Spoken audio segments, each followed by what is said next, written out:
গণ অভ্যুত্থানের এতগুলো সময় পরেও, এতদিন পরেও আমরা সবাই এক জায়গাতে আছি। আমরা সবাই সেই ঐক্যের জায়গাতেই আছি যে বাংলাদেশকে পরিবর্তন করতে হবে, এই বাংলাদেশকে সংস্কারের মাধ্যমে পরিবর্তন করতে হবে। এবং এই পরিবর্তনের পথে প্রধান বাধা হয়ে দাঁড়িয়েছে বর্তমান বাংলাদেশের সরকার, বিএনপির সরকার বাধা হয়ে দাঁড়িয়েছে, সেটা সকলের মুখ থেকে এসেছে।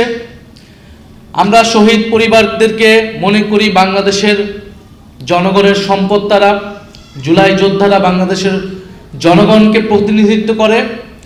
আমরা শহীদ পরিবার এবং জুলাই যোদ্ধাদের নিয়ে কোনো রাজনীতি কখনোই করতে চাই নাই, কখনোই করব না। কিন্তু জুলাই যোদ্ধাদেরকে বর্তমান সরকার বিএনপি তারা নানাভাবে ব্যবহার করার চেষ্টা করছে। আমরা শুধু একটা কথাই বলেছি যে আমাদের দাবির সাথে আপনারা ঐক্যমত হলে আমাদেরকে সমর্থন দিন। আমরা বলেছি বাংলাদেশে গণতন্ত্র প্রতিষ্ঠা হতে হবে, কথা বলার স্বাধীনতা থাকতে হবে, বৈষম্য দূর করতে হবে, আধিপত্যবাদ থেকে মুক্ত করে বাংলাদেশকে স্বাধীন এবং সার্বভৌম রাষ্ট্র হিসেবে আত্মপ্রকাশ করতে হবে, বাংলাদেশের অর্থনীতির উন্নয়ন করতে হবে, দুর্নীতি এবং লুটপাটের বিচার করতে হবে।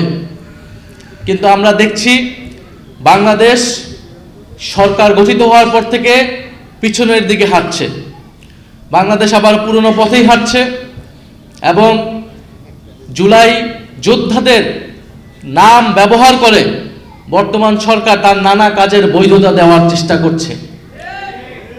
কখনো তারা ৭১-এর নাম ব্যবহার করছে, কখনো তারা জুলাই যোদ্ধাদের নাম ব্যবহার করছে। তারা আসলে কোনোটাকেই ধারণ করে না।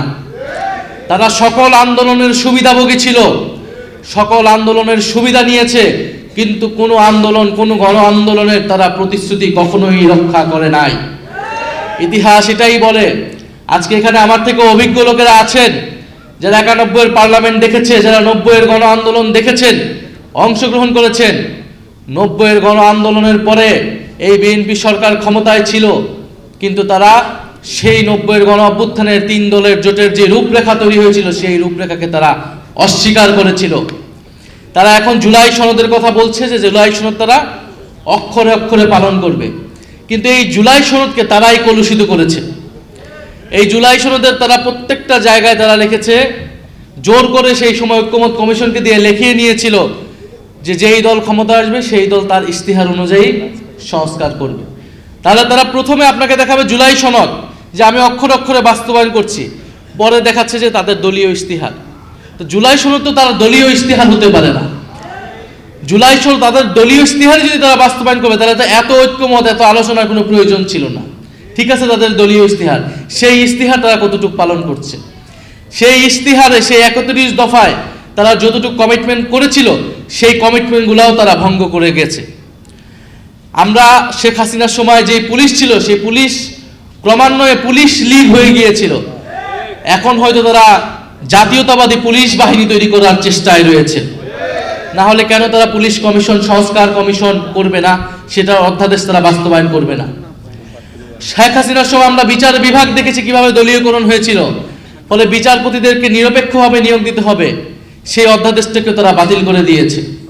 অর্থাৎ তারা দেশের প্রত্যেকটি প্রতিষ্ঠান, যেই প্রতিষ্ঠানগুলো দলীয়করণের ফলে দেশে একটা স্বৈরতন্ত্র প্রতিষ্ঠা হয়েছিল, ফ্যাসিবাদ প্রতিষ্ঠা হয়েছিল, সেই প্রত্যেকটি ব্যবস্থাকেই, প্রত্যেকটি প্রতিষ্ঠানের দলীয়করণকে তারা পুনর্বহাল রেখেছে।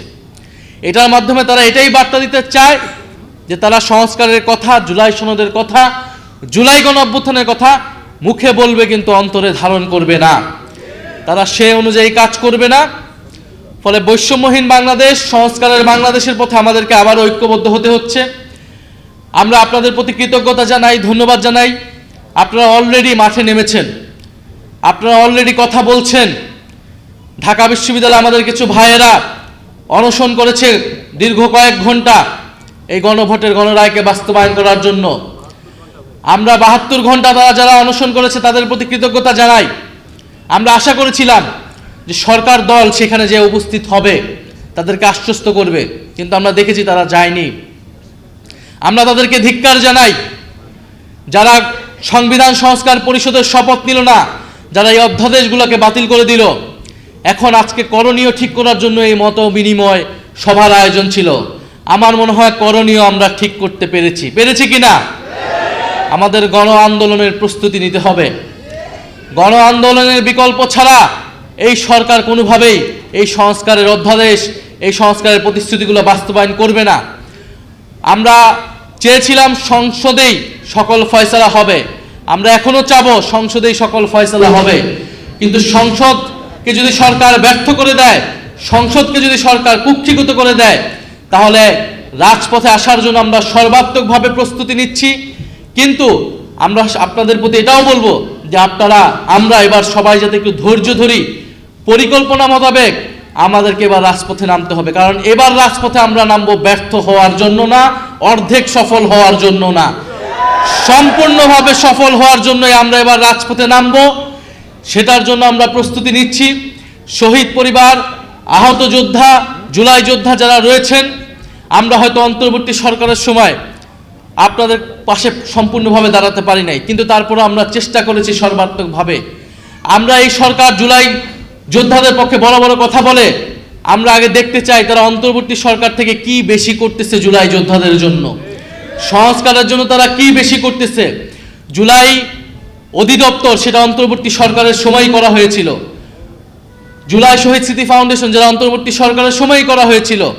সবগুলা জিনিস অন্তর্বর্তী সরকারের সময় তারা সেগুলাকেই কিছুটা বাস্তবায়ন করার চেষ্টা করছে, অনেক জায়গায় সেগুলোতেও তাদের অনীহা দেখা যাচ্ছে। ফলে আপনাদের প্রতি আহ্বান থাকবে, অনুরোধ থাকবে, আমরা আবারও প্রস্তুতি নিচ্ছি, আমরা আবারও ঐক্যবদ্ধ আছি।